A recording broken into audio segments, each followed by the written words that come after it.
I built this tipping ramp mouse trap last year, and it works really well at catching mice. And I was thinking I could use this with a bucket as a sort of a one-way mouse valve, and then send the mice through a maze, which I'm building right here.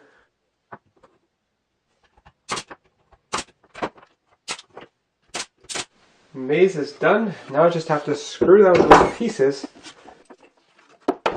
This maze has got a few false exits to try to tempt the mouse to go the wrong way.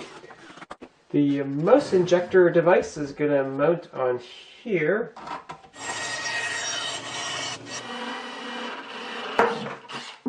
I added these little things with holes in them just to make it more interesting. But the mouse overall is probably going to say, screw this, I'm just going to jump over the edge. So I've got this glass cover here, and that will be held on by blocks like this. And here's my computer setup, a Raspberry Pi with a camera module, monitor. Here's the maze. I put peanut butter here and here just to make it more interesting. And I put sawdust in here, which makes it more difficult for the mouse to jump up. Well, in the first week I had it set up, all I had is these creepy shadows, and that turned out to be insects crawling over the lens. I added more fresh peanut butter to the tipping ramp itself, and then also a bunch of bait to the path leading up to it so that hopefully the mouse would actually find it up there. And I also set up a second camera. This one is mounted on a homemade wooden tripod, and I have 2 computers here and 2 keyboards. With all this technology, all that's missing is a mouse. A real mouse, that is. And finally a mouse scurrying around. Plus, of course, the usual bugs on the lens.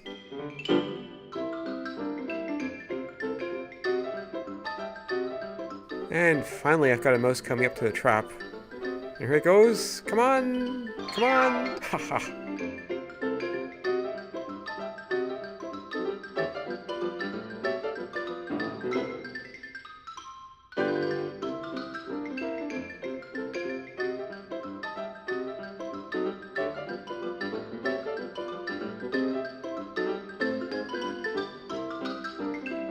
I really don't understand why the mouse actually came back into the maze after leaving it.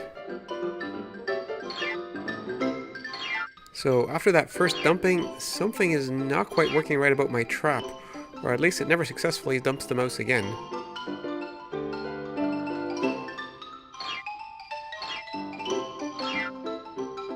I was starting to question whether I needed a trap at all to get the mouse into the maze.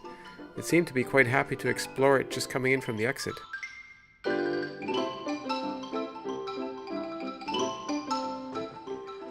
Somehow that mouse wisened up to that trap, but oh, I see, it got stuck on here, and that's why the mouse never got dunked again, because it was always tipped a little bit so the magnet was not effective. And here's one of those creepy crawlers that I keep seeing crawl over the camera lens. I'm not sure if I'll be able to convince the mouse to go for this bait again. I'll put some further back here. I figure if I just put a little bit more bait in here, just to see how the mouse learns to traverse the maze. Now putting the glass back on, and we're ready for round 2.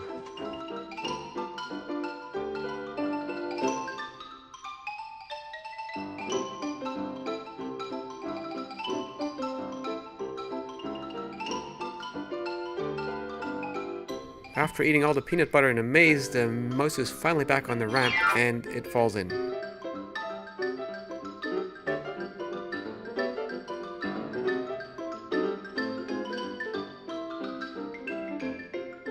I think this time around the problem is that my trap requires too much force, because the mouse ate all the peanut butter off of it, and only when it gets to the very edge of it does it tip off at all.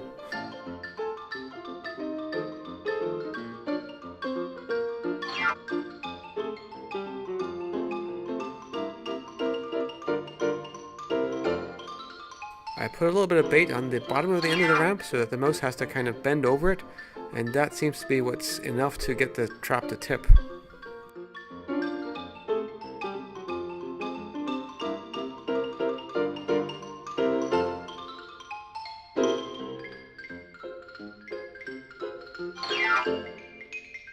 One thing's for sure, the mouse has gotten much more effective at getting out of the maze.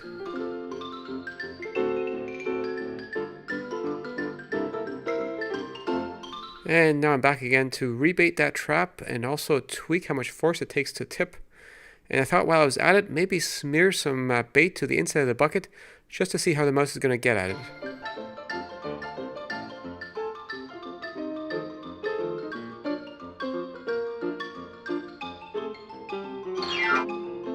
The mouse has gotten very good at traversing the maze.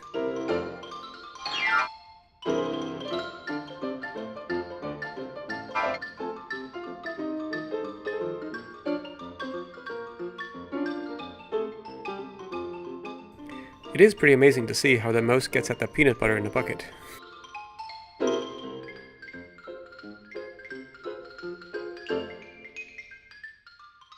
There's a lot more running around by the mouse beyond this, but nothing really interesting, except for the one time that the mouse kind of came up near the camera to check that out. And after a week I came back to put more peanut butter on the trap, and also on the inside of the bucket because I wanted to see how the mouse would get at it if it's further out of reach. And I also put some sunflower heads inside the maze because I wanted to see what the mouse would do with that.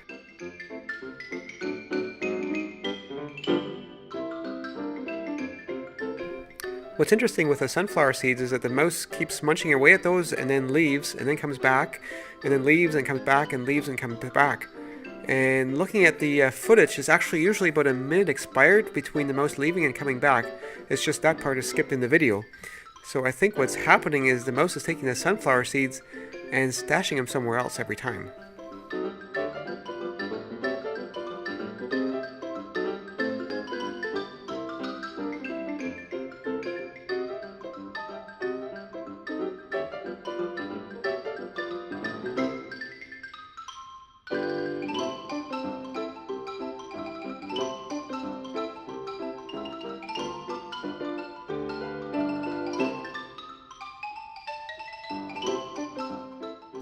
Eventually the mouse had gotten to all the easy to access sunflower seeds and peanut butter, so it was time for the harder stuff.